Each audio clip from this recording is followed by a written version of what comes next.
Hello friends, welcome to KAVITHASAMAYALARAI.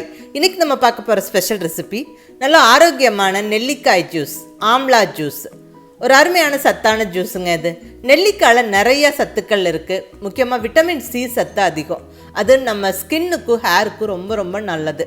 ரெகுலராக தொடர்ந்து நம்ம இந்த நெல்லிக்காய் ஜூஸ் எல்லாம் எடுத்துக்கிட்டா நம்ம ஸ்கின் நல்லா க்ளோயிங்காக பளபளன்னு இருக்கும். அதே மாதிரி ஹேர் க்ரோத்துக்கும் ரொம்ப நல்லதுங்க. நிறைய முடி உதிர்ற பிரச்சனை இருக்கிறவங்களுக்கு இந்த நெல்லிக்காய் ஜூஸ் நல்ல ஹெல்ப்ஃபுல்லாக இருக்குது. அதை நீங்கள் ட்ரை பண்ணி பாருங்கள். அதே மாதிரி டயபெட்டிஸை கண்ட்ரோலில் வச்சுக்கிறக்கும், பிளட் ஃப்ளோவை சீராக வச்சுக்கிறக்கும் இந்த நெல்லிக்காயில் நிறைய மருத்துவ குணங்கள் இருக்குது. நெல்லிக்காயில் நிறைய மைக்ரோ நியூட்ரியன்ட்ஸ் இருக்குதுங்க. அது நம்ம அப்படியே சாப்பிடலாம், உப்பு தொட்டு, இல்லை நல்ல தேன் நெல்லிக்காய் செஞ்சு சாப்பிடலாம், இந்த மாதிரி ஜூஸ் செஞ்சு சாப்பிடலாம். ஸோ நெல்லிக்காவை ஏதாவது ஒரு விதத்தில் ரெகுலராக நம்ம சாப்பிட்றது ரொம்ப நல்லது. நெல்லிக்காய் ஜூஸ் இப்போ செய்ய ஸ்டார்ட் பண்ணிடலாங்க. இங்கே நான் எடுத்துருக்கிறது பெரிய நெல்லிக்காய். இந்த சின்ன நெல்லிக்காய் ஒத்து வராது ஜூஸுக்கு. இந்த மாதிரி பெரிய நெல்லிக்காயில் தான் நம்ம ஜூஸ் செய்ய முடியும். ஸோ இங்கே 4 நெல்லிக்காய் எடுத்து வச்சுருக்கிறேன். 3 டம்ளர் ஜூஸ் செய்ய போகிறேன். ஃபஸ்ட்டு ஸ்டெப்பாக இந்த நெல்லிக்காவை கட் பண்ணிடலாங்க. உள்ளே இருக்கிற விதையை நீக்கிட்டு நல்லா இந்த மேலே இருக்கிற இந்த பகுதியை மட்டும் சின்ன பீசஸாக கட் பண்ணிடலாம். இந்த நெல்லிக்காவை பார்க்கும்போது எனக்கு என்னோடய ஸ்கூல் டேஸ் தாங்க ஞாபகம் வருது. ஏன்னா அப்போல்லாம் ருசித்து சாப்பிட்ட தின்பண்டங்கள்னு பார்த்திங்கன்னா இந்த மாதிரி நெல்லிக்காவை உப்பில் தொட்டு சாப்பிட்றது, மாங்காய் உப்பு மிளகாத்தூள் தூவி சாப்பிட்றது, இதெல்லாம் தான் ருசித்து சாப்பிட்ட தின்பண்டங்கள். அப்போ ஒவ்வொரு ஸ்கூலுக்கு முன்னாடியும் ஒரு பெட்டி கடையில் இதெல்லாம் விற்றுக்கிட்டு இருப்பாங்க. பட் இப்போல்லாம் கடைகளில் அந்த கலர் பேக்கெட்ஸ் நிறையா இருக்குது. அதை தான் இப்போ குழந்தைங்களும் விரும்பி சாப்பிட்றாங்க. அப்போல்லாம் நாங்கள் இதோட மருத்துவ குணங்களெல்லாம் தெரிஞ்சு சாப்பிடல. இப்போ இதுதான் கிடைக்கும், நாங்களும் விரும்பி சாப்பிட்டோம். நெல்லிக்காய், கொய்யாக்காய், இந்த மாங்காய், இதெல்லாம் தான் விரும்பி சாப்பிட்ட தின்பண்டங்கள். இந்த மாதிரியான நினைவுகள் நிறைய பேருக்கு இருக்கும். அப்படி இருந்தால் கீழே கண்டிப்பாக கமெண்ட் பண்ணுங்கள். இப்போ கட் பண்ணி வச்சுருக்கிற நெல்லிக்காயெல்லாம் கம்ப்ளீட்டாக ஜாரில் சேர்த்தாச்சு. இப்போ இது அப்படியே நம்ம ஜூஸ் அடித்து குடிக்கலாங்க. பட் இந்த விட்டமின் சி நிறைந்த இந்த நெல்லிக்காயோட கருவேப்பிலையும் சேரும்போது அதோட மருத்துவ பயன்கள் அதிகம். ரொம்ப நல்லது, ரொம்ப நல்லாவும் இருக்கும் டேஸ்ட்டு. 3 கொத்து ஃப்ரெஷ்ஷான கருவேப்பிலையை இப்போ உருவி போட்டாச்சுங்க. அடுத்ததாக ஒரு 1/4 டீஸ்பூன் அளவுக்கு உப்பு சேர்த்துருவோம். நெல்லிக்காவோட உப்பு செம்ம காம்பினேஷன். ஸோ உப்பு மிஸ் பண்ணாமல் சேர்த்துக்கங்க. நெல்லிக்காய் ஜூஸில் இன்ட்ரெஸ்டிங் ஃபேக்ட் என்னென்னா, நம்ம துளி கூட சர்க்கரை சேர்க்காமல் வெறும் இந்த நெல்லிக்காவோட உப்பு மட்டுமே சேர்த்து நம்ம ஜூஸ் அடித்து குடிக்கலாம். அது ஒரு இன்ட்ரெஸ்டிங்கான டேஸ்ட்டாக தான் இருக்கும். ஸோ சர்க்கரை அவாய்ட் பண்ணணுன்னு விருப்பப்படுறவங்களுக்கு இந்த நெல்லிக்காய் ஜூஸ் ரொம்ப நல்லாயிருக்கும். ஏங்க ஜூஸ்னால் இனிப்பாக இருந்தால் தாங்க நல்லாயிருக்கும். ஸோ கண்டிப்பாக இனிப்பு சேர்க்கணுங்க அப்படின்னு சொல்ல விருப்பப்படுறவங்களுக்கு இந்த நெல்லிக்காய் ஜூஸை பொறுத்த வரைக்கும் நாட்டு சர்க்கரை அல்லது தேன் சேர்த்து சாப்பிடுங்க. அப்போ தான் அதோட மருத்துவ பயன்கள் நம்மளுக்கு முழுமையாக கிடைக்கும். ஸோ முடிஞ்ச வரைக்கும் ஒயிட் சுகரை அவாய்ட் பண்ணிடுங்க.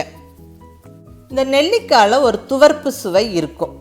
அதை பேலன்ஸ் பண்ணுறதுக்கு கொஞ்சமாக எலுமிச்சை சாறு சேர்த்துக்கிட்டால் நல்லாயிருக்கும். இங்கே சின்ன எலுமிச்சம்பழத்தில் ஒரு பாதி எலுமிச்சம்பழத்தை மட்டுமே எடுத்து பிழிஞ்சிக்கிறேன். ஜஸ்ட் ஒரு 1/2 டீஸ்பூன் அல்லது 1 டீஸ்பூன் எலுமிச்சை சாறு சேர்த்துக்கங்க. அதுவே போதுமான அளவு. நெல்லிக்காயில் புளிப்பும் இருக்கும், துவர்ப்பும் இருக்கும். அதை பேலன்ஸ் பண்ணுறதுக்கு இந்த எலுமிச்சை ஜூஸ். அடுத்தது தண்ணி, நிறைய தண்ணி சேர்த்துக்கங்க. இங்கே நான் ஒரு 3/4 லிட்டர் தண்ணிக்கு மேலே சேர்த்துக்கிறேன். அவ்வளோதாங்க, எல்லாமே சேர்த்தாச்சு. இனி நல்ல ஜூஸ் அடித்து வடித்து எடுத்துக்கிட்டு அதுக்கப்புறம் தேவைப்பட்டால் தேன் கலந்து சாப்பிட்லாம், இல்லைன்னா இப்படியே சாப்பிட்லாம். இப்போ நம்ம ஜூஸ் அடிச்சிடலாம், நல்லா அரைச்சிடலாம்.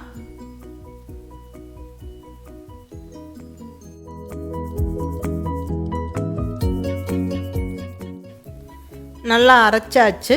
இப்போ வடிகட்டி வச்சு நம்ம நல்லா வடித்து எடுத்துடணும்.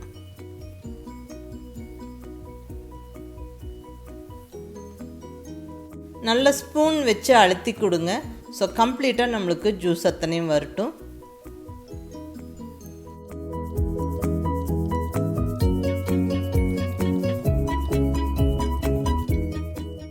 நல்லா இப்படி அழுத்தி ஜூஸை கம்ப்ளீட்டாக புழிஞ்சு எடுத்தாச்சு. இனி நம்மளுக்கு இந்த சக்கை வேண்டாம், இதை தூக்கி போட்டுடலாம். அவ்வளோதாங்க, ஆரோக்கியமான நெல்லிக்காய் ஜூஸ் ஜம்முன்னு ரெடி ஆகிடுச்சு. இதில் நம்ம உப்பு மட்டும்தான் போட்டிருக்கிறோம். இப்படியே குடிக்கிறதுக்கு நம்மளுக்கு நல்லாயிருக்கும். இதுவே நம்ம டம்ளரில் ஊற்றி நல்லா குடிக்கலாம். இல்லை இனிப்பு வேணும்னு விருப்பப்படுறவங்க இதில் நாட்டு சக்கரை கலந்துக்கலாம் அல்லது தேன் கலந்துக்கலாம். நான் இங்கே 1 டம்ளரில் தேன் கலந்துக்க போகிறேன், 1 டம்ளரில் அப்படியே விட்டுற போகிறேன். அதுதான் நான் குடிக்க போகிறேன். உப்பு சுவை மட்டுமே போதும். இந்த நெல்லிக்காய் ஜூஸ் குடிக்கிறதுக்கு ரொம்ப நல்லா தான் இருக்கும். இங்கே 1 டம்ளர் ஜூஸுக்கு நான் இப்போ தேன் கலந்துக்கிறேன். இதுவும் நல்லாயிருக்கும். தேன் கலந்து நெல்லிக்காய் ஜூஸ் குடிக்கிறதுக்கும் ரொம்ப நல்லாயிருக்கும். நீங்கள் வெயிலுக்கு நேரத்தில் குடிக்கிறதா இருந்தால் சில்லுன்னு தண்ணி விட்டு ஜூஸ் அடித்து குடிங்க, இல்லை ஐஸ் க்யூப்ஸ் போட்டுக்கோங்க. மார்னிங் எழுந்த உடனே நிறைய தண்ணியை குடிச்சிட்டு அதுக்கப்புறம் இந்த நெல்லிக்காய் ஜூஸ் குடிக்கிறது ரொம்ப நல்லது. அப்போ வார்ம் வாட்டர் போட்டு நமக்கு கலந்து குடிச்சிக்கலாம். வெயிட் லாஸ் டயட் இருக்கிறவங்களுக்கெல்லாம் ரொம்ப ஹெல்ப்ஃபுல்லாக இருக்கும். அந்த மார்னிங் தண்ணியை குடிச்சிட்டு நம்ம நெல்லிக்காய் ஜூஸ் குடிக்கிறது, அதை நீங்கள் ட்ரை பண்ணி பாருங்கள். அவ்வளோதாங்க, சுவையான ஆரோக்கியமான நெல்லிக்காய் ஜூஸ் ஜம்முன்னு ரெடி ஆகிடுச்சு. மிஸ் பண்ணாமல் நெல்லிக்காய் ஜூஸ் இதே மாதிரி செஞ்சு குடிங்க. ரொம்ப சத்தானது, நல்ல சுவையாகவும் இருக்கும். செஞ்சு பார்த்துட்டு உங்கள் ஃபீட்பேக் சொல்லுங்கள். பிடிச்சிருந்தா லைக் பண்ணி, ஷேர் பண்ணி, கமெண்ட் பண்ணுங்கள். கவிதா சமையலறை சப்ஸ்கிரைப் பண்ணி என்னுடைய மற்ற ரெசிபிஸும் வீடியோஸும் பாருங்கள். தேங்க்யூ.